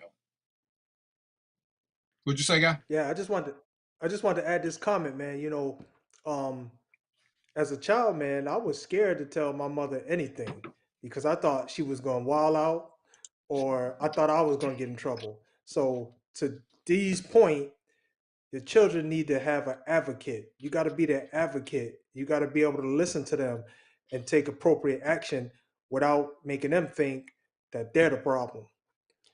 You know, I think that's like extremely important in how to deal with this particular subject. Yeah, because society, unfortunately, is set up for me to be a predator.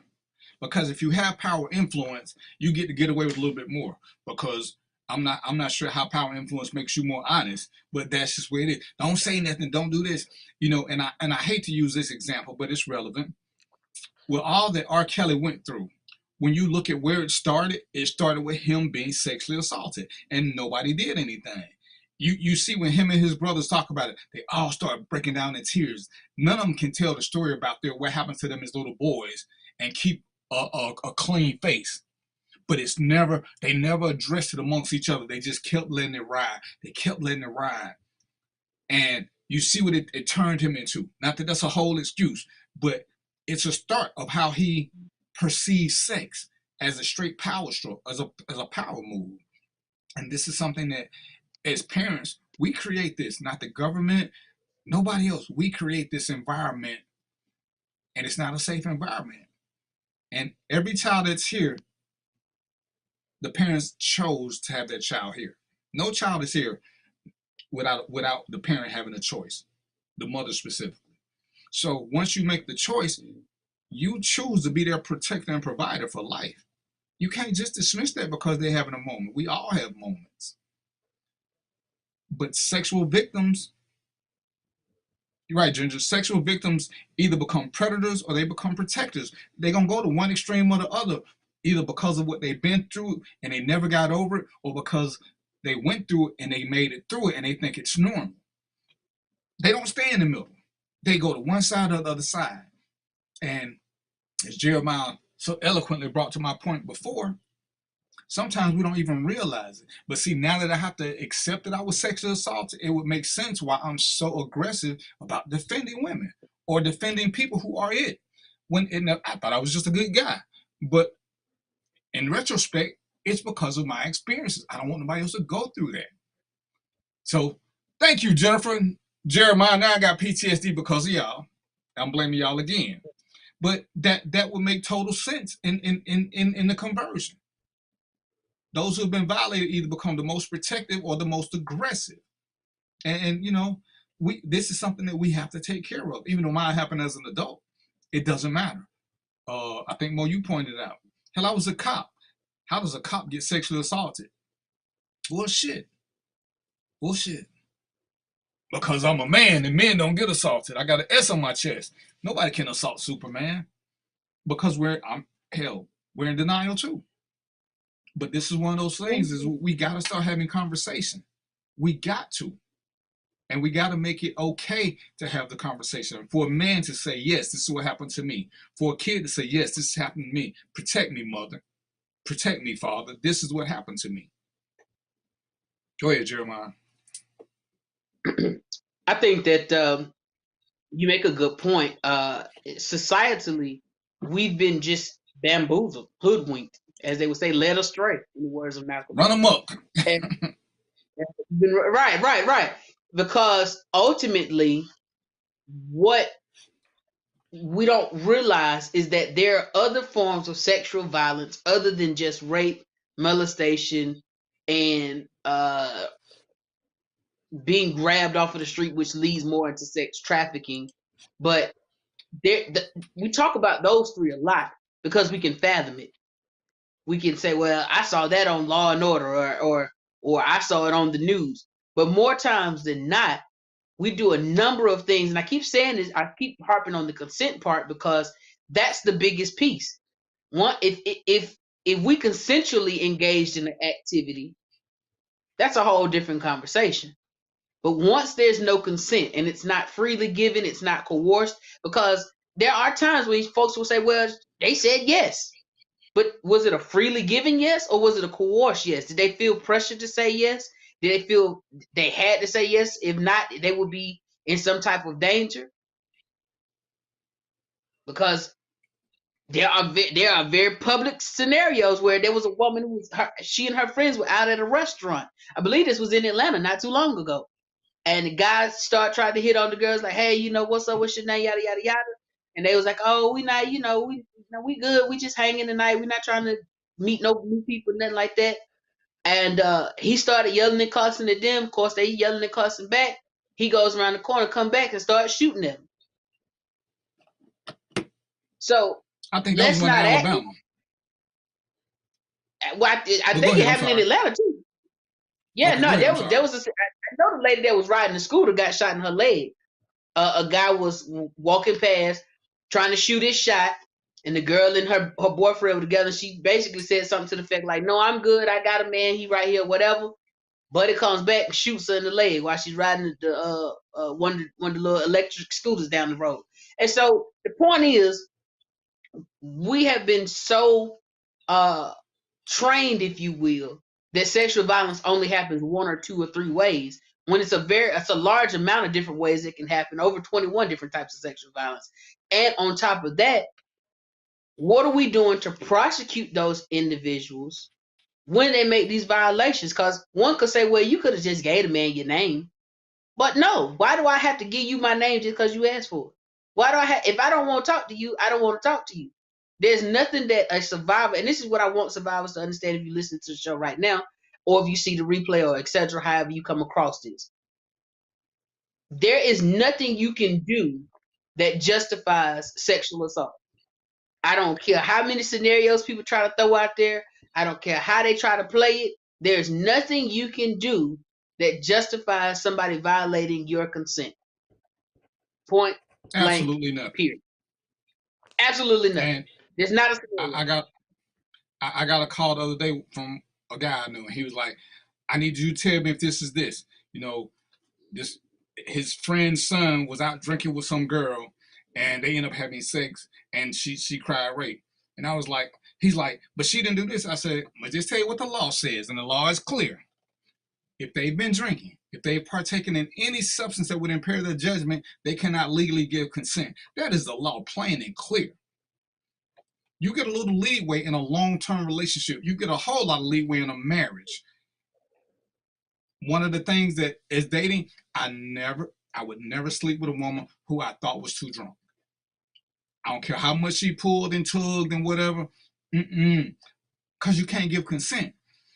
Marijuana is the same way, ladies and gentlemen. Once they've taken a subject that impairs judgment, they legally cannot give consent. I don't care what they said prior to drinking. I don't care what they signed when they are there, because now they don't have the ability to withdraw it, which is an important part of consent. And, Jeremiah has used the word, but for consent to be valid legally, it has always got to be where they can remove it at any time as well. If you take away anything, it nullifies the whole thing. So I'm telling this guy, if he got her drunk and they did all this, it's right. But she didn't say no. She didn't have to say nothing. She wasn't in a position. She could have said yes. She could have signed the tape. She could have did all of it. Would have been illegal. She was drunk and visibly drunk, according to you. So, well, how much can they drink? I would say the first time you're going to have sex with somebody, nobody needs to be drinking, smoking, or none of that shit. Everybody need to be of clear minds. People thought I was crazy when I had this sex contract. Let's sign this sex contract. I don't even mind having the video. You've been drinking, you've been smoking, sign this, say we all good, and boom. It's a slight buzzkill, but the first time you're horny anyway, it ain't because you're in love. So go on and knock it out the way. And, now, if my wife wants to get drunk, it don't matter. Jeremiah, if his wife, it don't matter. They're at a different place in their life. But Jeremiah, Mono, even if they drunk, they still reserve the right to say, I don't want to do this no more. And you know what we got to do? Get up, roll over, say a few curse words, but take your ass to sleep. Go to the bathroom if you got to. But you got to stop. You got to stop. There's no women aren't property anymore. And, I seen a good dude go to jail because he failed to realize that. Man, she can't tell me, no, she did this, she did that. Bro, that little thing that you got down there is blood flow. It'll go down. I guarantee it'll go down. Go run in some cold water. Think about fat sumo wrestlers. It'll go down. So there's nothing that she did that's going to cause you physical pain if she tells you no, she wants to stop. Consent is it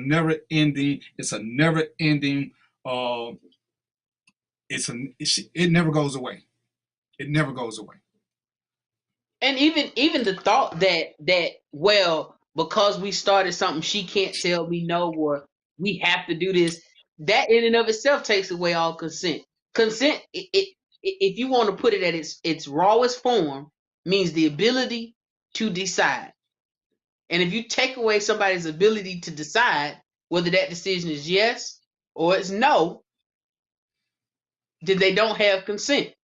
And that's with anything. Like, let's take sex out. We can take sex out of it. Let's say me and you, we sitting here on this show, right? You asked me, say, hey man, I want you to come on the show. Can you come on the show? And I said yes. And let's say we doing the show and we talking, we laughing, Mo's learning, you're learning, I'm learning, we doing our thing, and then I don't know, I sneeze and I decide I don't want to do the show no more. I shoot you a message, I say, oh, I'm up out of here, I got to go. I don't want to do it no more. I no longer have given you my consent. And so the only thing really that you can say is, all right, cool, man, thanks for coming on the show. You can't say, well, you gotta do this show. I don't have to do anything. You can't say, well, we already rolling, so you got to keep going. I don't have to keep going. Ginger, he talking to you. but oh, so you try to start? So, okay, I see what you trying to do. You trying to play with that about the book. Hey okay, man, you walk right in. You walk right into that with Jeremiah. You walk right into. I was like, damn, he's talking about Jennifer. Hey, but you can any way you want to chop it up though. It works, right? If we eating fries, if you say you no longer want fries, well then I got to put the fries away. I can eat the fries for myself if I want to, but I can't shove the fry down your throat. If you don't want, you don't want it. And Antoinette, you make a statement, and I'm gonna tell you, and I think all of us disagree. Antoinette says, I think women need to consider the image that they are portraying. We have to take responsibility on what we display. A woman cannot walk down the street nude and not expect to be a spectacle. And we're not talking about being a spectacle. If she decides to walk down the street nude, that doesn't mean everybody who sees her gets to have sex with her. And we can't keep putting this on women, because I guarantee with the three guys you got here, just us three, you can show us a bunch of different pictures, and at some levels, we're gonna agree, we're gonna disagree on what is sexual or what we think is provocative, because we're three different men. I hate to bring porn in this, but there's plenty of porn that is church porn where you got nuns. What's sexy about what a nun wears? But there are plenty of guys who got nun fetishes, teacher fetishes, librarian fetishes. So what she wears or doesn't wear is not what. There's nothing that she can wear that will be socially acceptable to everybody she sees. So it's not that what she is wearing or even what she is doing. At some point, if we're men and we grown ass men and we make our own decisions, we got to bite that bullet. A woman can't make us do nothing that we don't already want to do if we're not predisposed to it. I guarantee you, Jeremiah Young, he been married too long now, but I guarantee you that most men have turned down sex because it doesn't rule us. Now, boys, dudes, but I've been on dates with women who were dressed extremely provocative. That's just the way they dressed. Didn't mean I was gonna get none. I've been on dates with women who looked like they were going to a convent. Freakiest women ever. So their clothing has nothing to do with my response. I am in control of my response. Nothing that she does can make that better or worse. And I think that's what we have to accept and stop trying to blame somebody else for being a victim. What makes a man a victim? Oh, because he smell good? When we go out and wear cologne, I mean, you know, it's the 21st century now. When I worked in clubs, there was nothing better than having a good-looking woman come up to me and sniff me. I liked it. Bias. I didn't like when ugly women wanted to come sniff me. So you know what I had to do? I had to start making it unacceptable for everybody, because I was being unfair to say one woman could do it and another one couldn't. But, you know, we like to smell good, but we don't want everybody sniffing on us because it's still the same thing. So because I smell good, everybody should just come up and get a sniff? No. So now I got to go out stinking to keep them away. I shouldn't have to do that. Go ahead, Jeremiah. I saw you laughing. Yeah, you wow, but I think that there's two conversations that happen. Should you, as a human, be responsible for the things you do or don't do? Yes. Don't disagree there. However, period, comma, the things that you do or don't do don't warrant other people to do things or not do things. And I think that those two things can be true, right? So the strip club reference was the perfect reference. Just because I walk in there and it's a bunch of naked women don't mean I have the right to touch them. If any of them walk out, let's say they decide to just get right off the pole, right off the stage, walk out butt naked, right? Now they outside and they completely naked, no clothes on, living their best life, twerking up a storm, making the best video I could ever hope to see in person. Okay, cool. Still don't give me a right to touch them. Because consent is not about what an individual is doing at that moment. It's about, did they want to do it? And did they want you to be a part of what they were doing? Because on that same point, right, when you said about the cologne, okay, consent is yours to freely give. So if a woman walks past you and you smell real good, she turn around and y'all lock eyes, and she says, "Can I smell you again? That did something for me, D. I mean, my goodness, what are you wearing?" Okay, cool. Now you had an opportunity to say, "Yeah, come on over and get you another whip." Or you can say, "No, you got what you were going to get, shoulder slide on about the way. Go on about your day." That's what consent looks like. Being able to choose what happens in a scenario. Now, after you give your response, she has two options. She can take what you said, or she can not take what you said. She come on over and try to get a sniff. But now she's violating you. She made a decision, and whatever that decision was, we have to look at it for that. I keep telling, there's no scenario that you can provide me. None. I've been through quite a few of them, and I'm really waiting to find one. There's no scenario where you can tell me or showcase to me where someone deserves to be sexually violated. There's not one. Because it all comes down to consent. Was there consent there, yes or no? And it's a very straightforward question, yes or no. And this is a challenge actually I'm doing. I posted the video the other day on my social media. I'm doing it with my family. For a week straight, we can't say, I'm not sure, maybe, I don't know. Every question that we ask has to be yes or no. Because what I'm trying to teach my family is about being an active participant in your own life. Do you give the consent? Do you not give the consent? And when we start doing more exercises like that, it becomes very clear when things are right and when they're wrong. And then lastly, I'll say this, and I will stop kicking over soapboxes. The body's going to do what the body's going to do. And what I mean by that is, just because someone gets wet or aroused or even enjoys it does not mean they consented. Just because your Peter Wacker standing 38 feet in the air don't mean you agreed or you consented.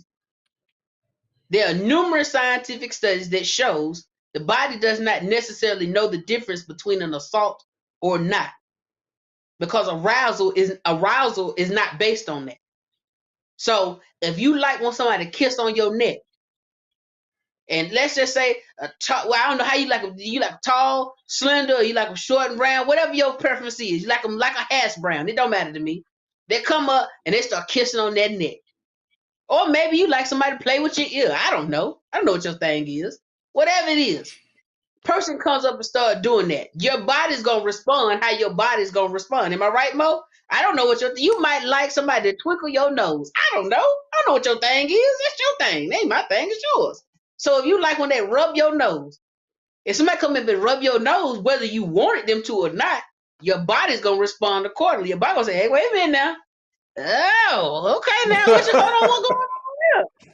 Oh, that don't mean you consented to it.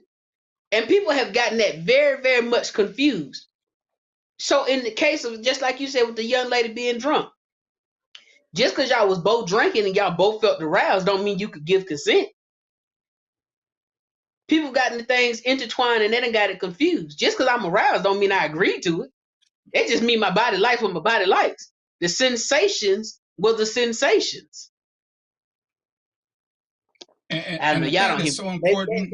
Y'all don't hear me. Y'all don't hear me. I'm just. Maybe I had to say that. Let me think about it for a minute. They ain't learn yet. And one of the things that you have to learn is, and we learn this, I think, especially as boys, and it carries on. Sometimes we're in the middle of doing absolutely nothing, and arousal hit us in the head like a fucking package from the mailman. It's like, oh, what just happened? I'm just sitting here in church playing with the Bible, and all of a sudden the Bible being pushed up. What the hell? I ain't looking at nothing. And the same thing can happen to women. We don't have control. We don't have total control over that. Sometimes you get aroused just by doing absolutely nothing. You know, when I was under 30, all I needed was the wind to blow. I was ready. Ain't nothing else but me and the wind, but I'm ready. But we have to do more of understanding what something means, because, as Jeremiah would say, because a body part says yes, it ain't connected all the way to the head. Because there are different things that can arouse the body.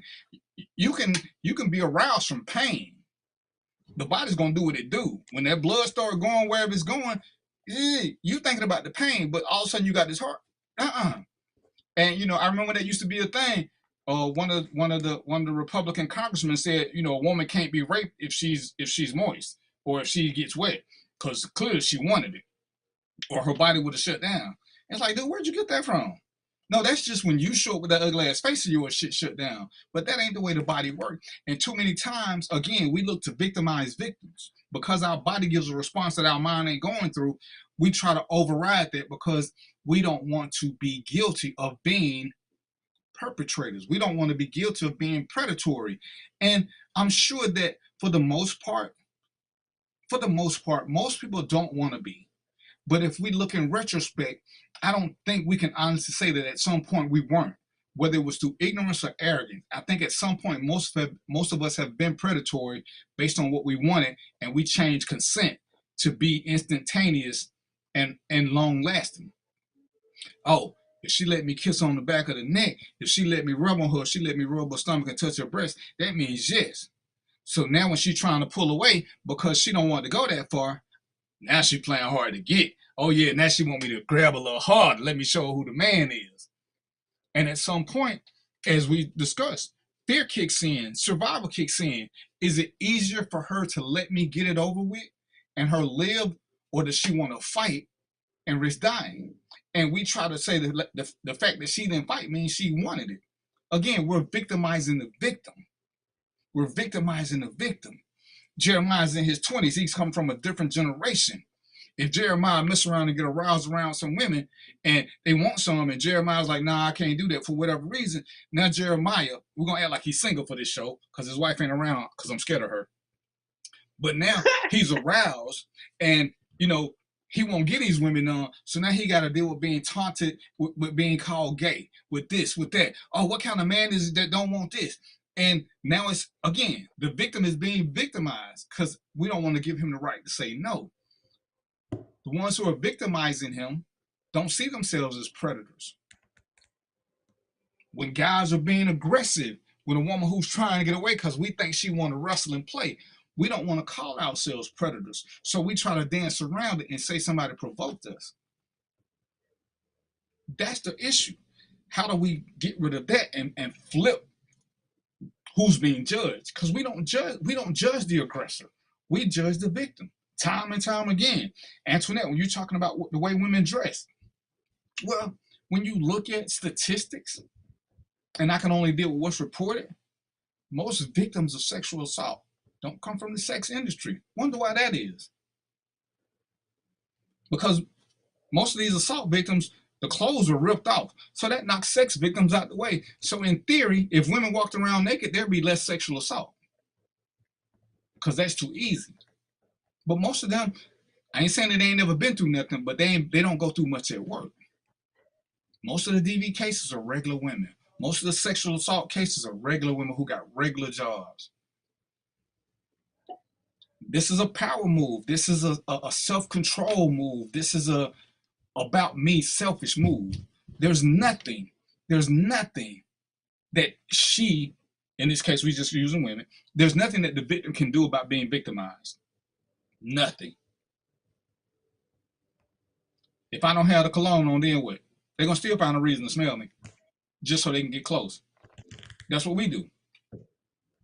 Oh, look at that top. Oh, so now women can't wear blouses. Oh, look at them pants. So now women can't wear pants. For the guys who got foot fetishes, oh, you see she got them open-toe shoes on? No matter what it is, we're going to find a way to blame them for something that they wore, not for any decision that the perpetrator made. It's always the victim did something to antagonize me because she left the house. She left the house. Oh, look at Ginger. She got that hair flowing. You know what they say about women when they play with their hair. When they play with their hair, that means they want you. So every time I see a woman and she's doing this, is that consent? We're going to ask our consent expert. I was playing with your hair, consent? No. What? But the book said when she play with her hair, that means she want me, Jeremiah. The book said when she play with her hair, dang. Well, what is she playing foots with me up under the table? That means she want to play with your feet. But you know the foot is connected to like the reproductive organs, right? Is there any conversation that or directly said yes or no? If it wasn't, then no. So, Jeremiah, when you first heard about Mike Tyson and the girl coming to his room, when you first heard about it, what did you think? When you first, not now, not this Jeremiah. When you first heard it, what were your initial thoughts when it first came up? I thought, well, that's wild, isn't it? he's so politically correct. Mo, what did you think about it when that girl went to Mike Tyson's room at 2, 3 in the morning? Well, so I'm not an expert in this field, but I do have a moral compass. But initially, I thought, what the hell was she doing over there at that time? But you know, as I thought about it more, if we're being honest, what do we call that? If we're being honest, at that time, what do we call that? That's a booty call. Okay, so, and that's all I want to get to. So, Don't that mean consent if she come doing booty call hours, Jeremiah? Nope. Just mean that's when the hour she came. Jeremiah, you ain't passed none of these pop quizzes. But see, and that's the thing. We've attached so many stigmas to so many different things that we take away a woman's ability to consent or not consent. We say she consents by action. The law says she has to consent by word. Waffle House is open at time of night. Walmart is open at time of night. And guess what? As somebody who used to work at night, sometimes you just hang out with people. It doesn't mean sex. It only means sex to people who work day shift. See, when I worked that night, to me, a booty call was 11 in the morning because you know I'm sleeping. I'm wide awake at 3 o'clock. I'm wide awake. It's a part of my regular day. But if you call me at 11 a.m. or noon, that was a booty call because now I got to wake up. I got to do all this other stuff. So, see, again, we looking at different perspectives. And there's no one perspective, as Jeremiah has said, that will work for everybody or even most. It only works for the person. So, you know, it's crazy. I was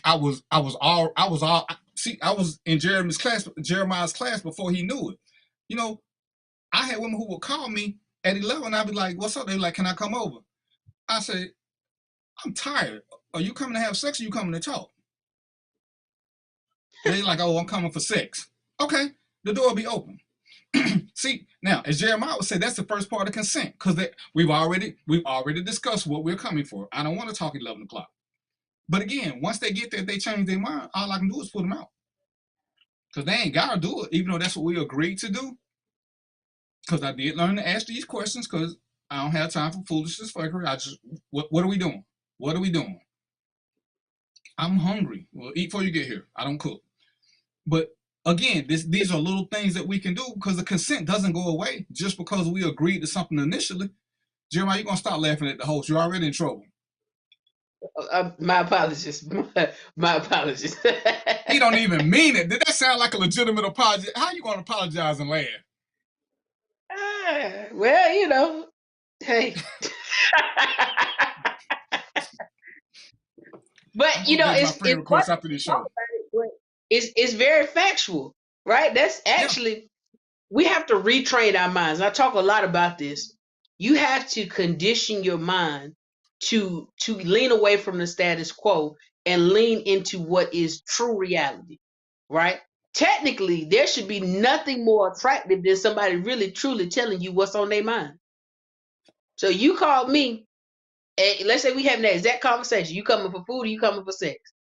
Well, really, the most attractive thing that you should be attracted to is somebody tell you exactly what they want. I am absolutely 100% coming because I want to be intertwined with your body.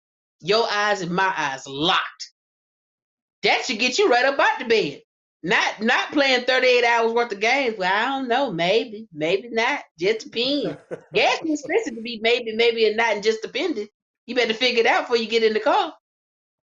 That way we can both be on the same page. Now we don't have to guess. We don't have to have no confusion. We don't have to have no conundrums, no qualms. We don't have to be flabbergasted. We know exactly what we going for. Now all that's out the way. That took 10 minutes off the table right there. So look, by now, all men, boys, males in general should know the cost of knowing and the cost of not knowing what the difference is. It's a big difference. Yeah, we can't keep pleading ignorance as our defense because we know better. We just don't want to do better, so we keep using ignorance. Oh, I didn't know. I thought. Whatever. Well, she did this. She did that. No, none of that matters. None of that matters.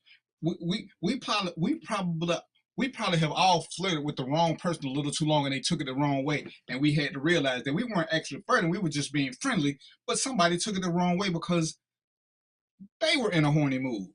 And we had to backtrack what we were doing, even though we thought we didn't cross that narrow line. But something that we did, whether it was our charm, whether it was our suaveness or whatever, bam, how did I get here? What did I say to make you, what the hell? And it's almost like you can't even deny consent because in your mind, you would never even having a sexual conversation that needed consent. It's like, we was talking about this and Oh, you just hit me on the leg. You think I'm so funny and I'm so cute. Now you running, you don't hit me on the knee. Now you running your hand up my thigh over a joke that was not sexual in nature. How did we get here?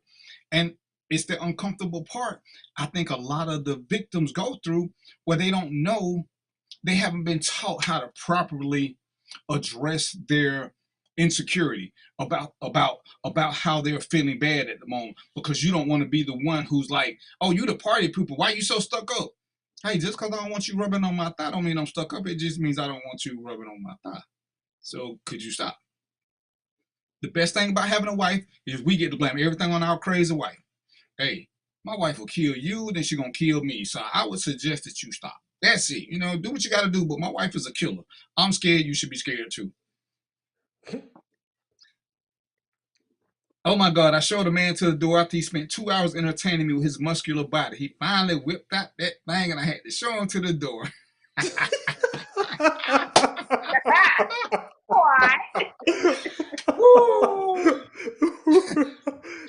just got one question, Antoinette, and I'm sorry that we all laughed at you. But did he put his thing back in before you pushed him out the door? Or was it out when you? That is hilarious, hilarious. Oh, I'm sorry. We're gonna take this serious because this is serious. But some shit is just funny. That was two of them right there. But yeah, I mean, sometimes shit just happens. And I think we do need to learn how do we tell people that we're offended, don't like what they're doing without sounding prudish or stuck up. I think that's a problem with a lot of people. The reason women go through with sex they don't want to do just to get over it, so because they ain't gonna never call them back. So why'd you let them finish if you won't never call them back? What was the benefit? But we don't know how to disengage properly, if there's such a term. So, Mr. Expert, give us something, Jeremiah.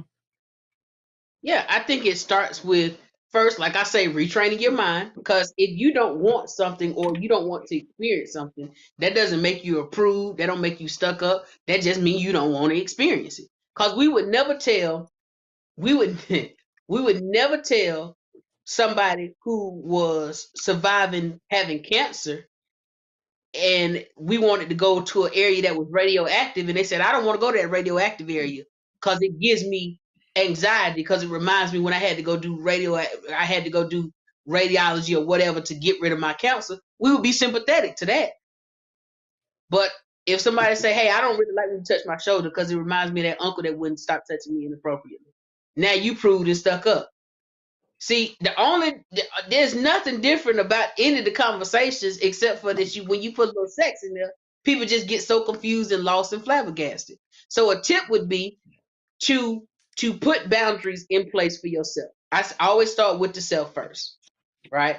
So if you're in an environment where you may not necessarily be the most comfortable speaking out for yourself, ideally, if there's other people, so we're going to assume you're in a party setting or you're in a setting with other people, find that one person that you can confide in and say, hey, this makes me a little uncomfortable, but I don't know how to go about it. Women do it all the time. Hey, girl, go to the bathroom with me real quick. It's a lot of leaky bladders in Atlanta, and all of them ain't really having to go to the bathroom. You just make them uncomfortable. So that's one method. The other method is rehearse with yourself in the mirror. I tell people this all the time. Get comfortable utilizing your voice. And it sounds crazy, but just stand in the mirror once a day and say, I don't like that. You'd be surprised, Mo, you'd be surprised, D, how often people just have a hard time saying that. I don't like that. Listen, say it 5 times a day in the mirror.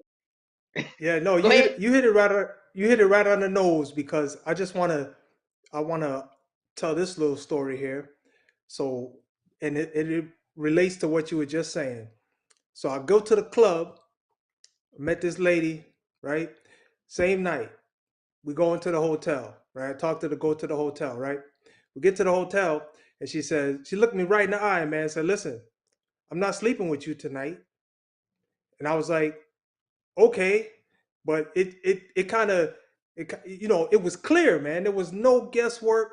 There was no games. She just told me, I'm not sleeping with you tonight. And it helped me out, man, because, I didn't know whether something was going to happen, whether something was not going to happen. But when she said that, the terms are clear.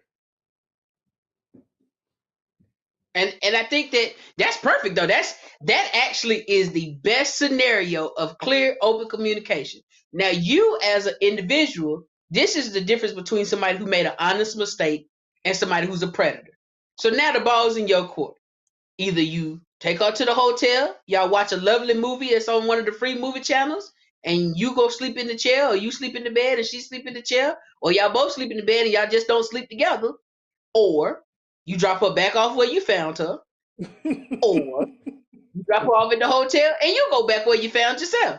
But now the ball's in your court. But anything sexual that happens that she didn't consent to and you chose to move forward, that makes you a predator. See, a lot of times the issue isn't even what happened, because most people can't articulate that they've been sexually assaulted. You yourself, DV, you just said a minute ago, I would have never said it that I was sexually harassed. I would have never looked at it that way. So you would not have and you're in law enforcement. So technically, if anybody knows what the law is, or theoretically should, you would know it, right? Yep. So I don't want to be a victim. Yeah, people can't always articulate it. But when you get that text the next morning that says, "Hey, did we have sex?" or that I don't think I really want to do what I did. How you respond really ultimately a lot of times changes how intense the scenario becomes. Because, and this is why I talk a lot about dick accountability. This is why I say, okay, let's take that same scenario that you just gave, Mo, right? Y'all on the way to the hotel. She don't say nothing. Y'all do y'all thing, and you go in there like you Super Mario, you King Kong. King Kong ain't got nothing on you. You do your thing. You beating your chest. I'm the man. Okay, cool. Next morning, you get a text. Hey, say, Mar, I wasn't really feeling that whole scenario, and it's not sitting with me. Right? That's because this is real life. You get that text. Yeah. Now you got 2 days to respond. You can be like, well, you rode in the car, shawty, and I paid for the hotel, and I paid for the drinks. So it is what it is. Or you can say, you know what? I apologize that you feel that way. Would you like to talk about it more? Sometimes people just want to be heard. Sometimes people realize, because let's not act like people don't have drunken nights and they do some wild things that sober them would probably not do. It do happen, not everybody now. I got a halo, so I don't know nothing about what you're talking about. That's okay. Well, you're one out of the millions of people that are here in the United States. It's fine. But it does happen. So if it goes back to having a conversation. And now, if the person says, well, I really didn't consent to it. A lot of times, most women know that less than 5% of cases go to court and less than 5% of them get prosecuted. Because it's not always about just putting somebody in jail. Another guy said that in the video, or comment on one of my videos. You just want to see men in jail. Why would I want to see men in jail? I ain't invested in no prisons. You got more politicians that want to see you in jail than me. I ain't invested in no prisons. I have no concern with people going to jail. What I do have a concern with is having healthy consensual relationships. And if you decide to violate that consent, then I'm on your neck. 1000%. Yes. But people so gun-ho to just justify what they did instead of understanding the other person's point of view.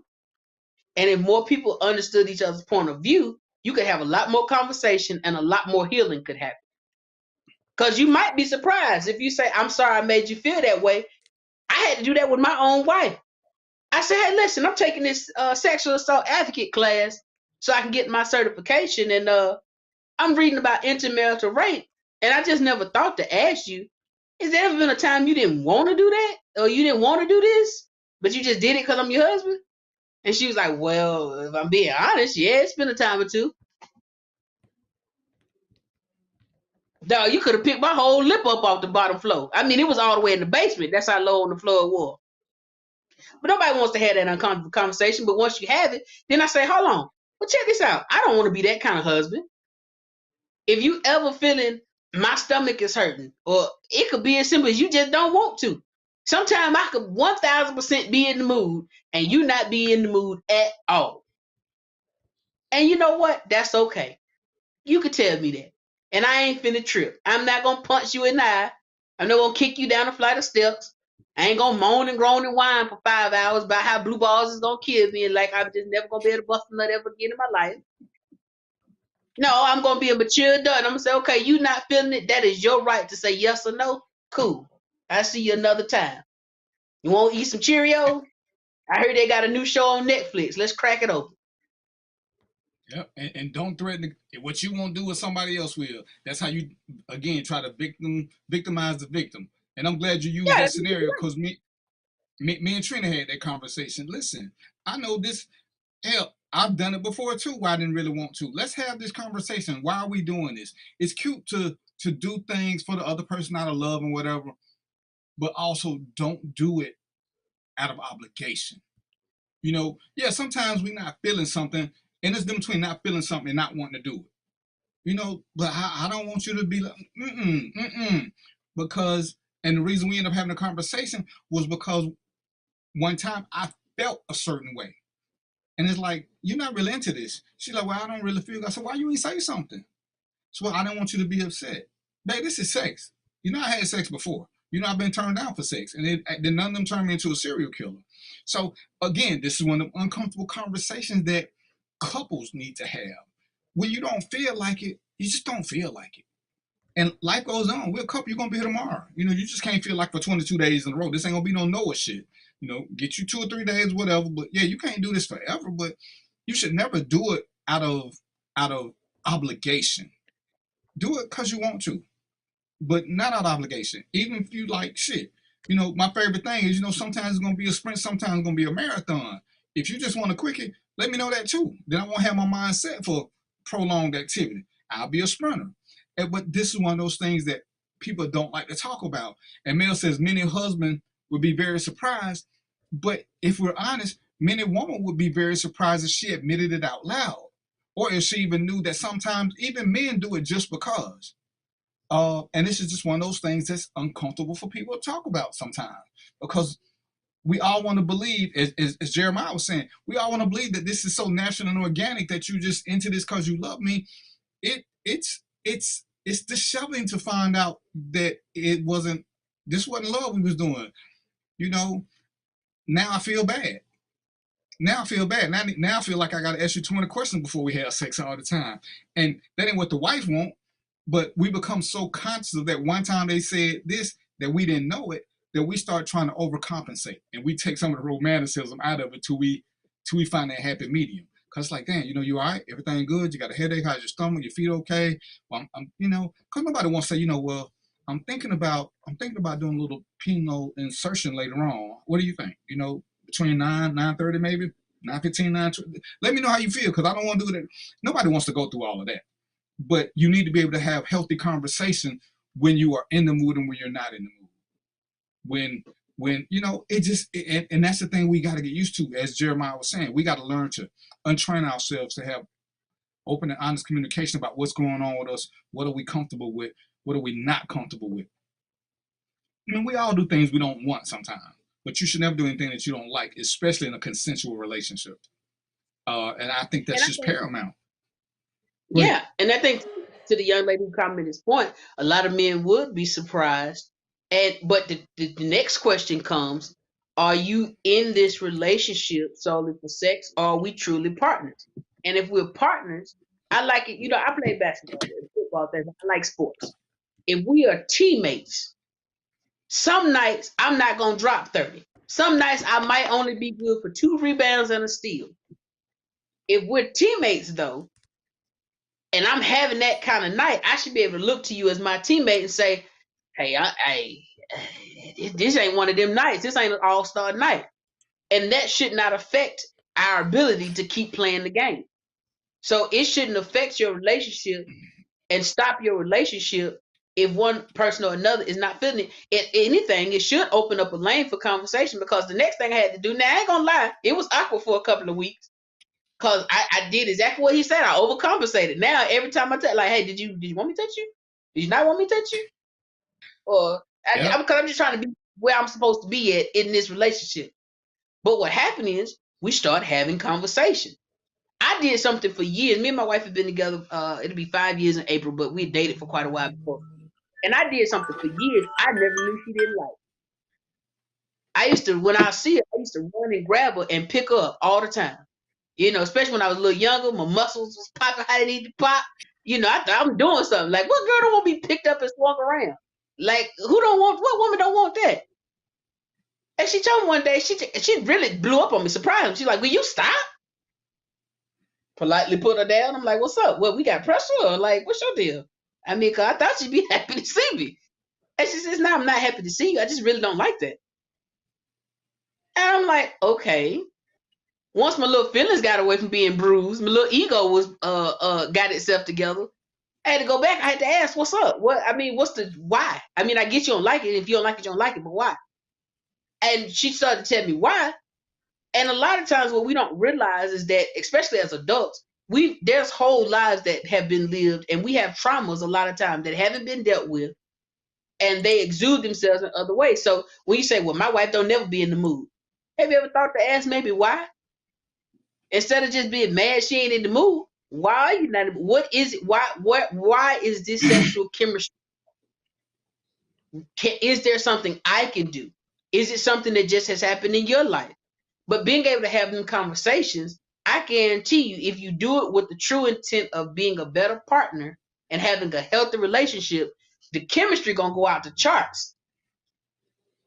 And you'll get to that place where you can say, hey, I ain't feeling it right now, but maybe give me an hour. Maybe after dinner, kids asleep, I might feel a little differently. Ask me again and see what I say. And you can go on through your night without missing a beat. You can go on through your week, your month, etc., without missing a beat. But we're so used to not being able to have conversations, healthy conversations. We never even give the other person a chance to consent or not consent because we're so scared we just gonna do what we want to do and hope it works out for the best. And that's why people get sexual assault charges. Mm-hmm. Or we think we know what our woman like. Go ahead, yeah, Mark. and I just want to add. I just want to add to that because I think a lot of people go into, they have relationships or they go into relationships with the collective blueprint. So they had all these other relationships, and that's their blueprint for the next relationship. But you got to create a whole new blueprint for what you're dealing with and how your relationship is gonna run with the person you're with now.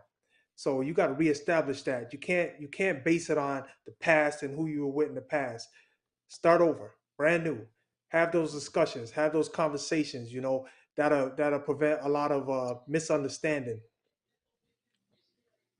And it's time for us to go. But before we go, and I get about the partner shots, I want to say something to you, Mel, about you said many husbands would be very surprised, and how many women, wives especially, will be comfortable answering that question, knowing that we have fragile male egos. I think that's one of them things that's a hard conversation because most women ain't gonna want to say, no, I don't like this, or no, I'm not in the mood, or no, I didn't want it that time, because a lot of us can't handle rejection, especially from a spouse. So that's probably one of the things that we need to talk about. What women would answer that question? Because what did Jeremiah say? The first thing his wife said, "Do you want to know the truth?" Which meant she was willing not to answer the question if he didn't give her the right look. Because I'm sure if he'd have gave her the mean face, she would have just tried to change the subject. But I think a lot of times women won't tell us the truth because we're not. Our minds will say we're open for conversation, but our face will say, you better not give me the wrong answer. And I think that's part of the issue, is why they go through it, because they're afraid of the repercussions. It's 7:59. We're gonna continue this. Now that I got Jeremiah, we know how to get this done. And Ginger just went to Walmart to buy some equipment so she can join us. Mo, give us a parting shot, brother. Talking about today or something different? Which one? Whatever you want to do. It's your parting shot. Oh, okay. All right. Well, no, this was an enlightening conversation because I think if you want to just take this whole conversation and boil it down to one thing, it's communication. Got to communicate. Got to talk. But one of the keys is you got to keep your ears open to listen. Listening is more important than you saying something.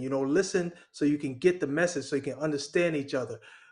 Without that, you're going to run into a lot of speed bumps, a lot of problems, and it might be for nothing. When all you have to do is hear her say, listen, this is what I like, or hear him say, this is what I like. When you get that out the way, things should go smoother. Mr. Bowtie, give us some parting words, because I know you're going to come back. We're going to make this one sooner so we can keep this going, because we need to educate some people. Yeah. So if you don't remember anything else, remember that 28 million women a year are affected by sexual assault or sexual violence in their lifetime. That's 1 out of every 6. Now, I know that if you're listening to this, you're just like me. You're the kind of person that's not going to sit back and just let that happen without being a part of the change. So you may be asking yourself, what can I do? Well, you can go to www.handsofffoundation.org. You can subscribe and become a part of Till Nation. We need people like you to volunteer your time, your finances, and your resources, because ultimately we want to build a community that will not stand for 28 million women a year being affected by some type of sexual violence. If you don't have a safe place to live, work, and grow, you will never have a true opportunity to heal from the traumas that affect you. Peace. Appreciate you. And Ginger, who didn't have the equipment, she said her final word is no means no. And I'm gonna just let it end on, because I appreciate everything. Like I said, we're gonna do a follow-up ASAP, because there's some more things that we need to get out, because we didn't get a chance to get into protection, and I want to go through that. But until next time, y'all know what it is. Peace, popcorn, and chicken grease. And we out.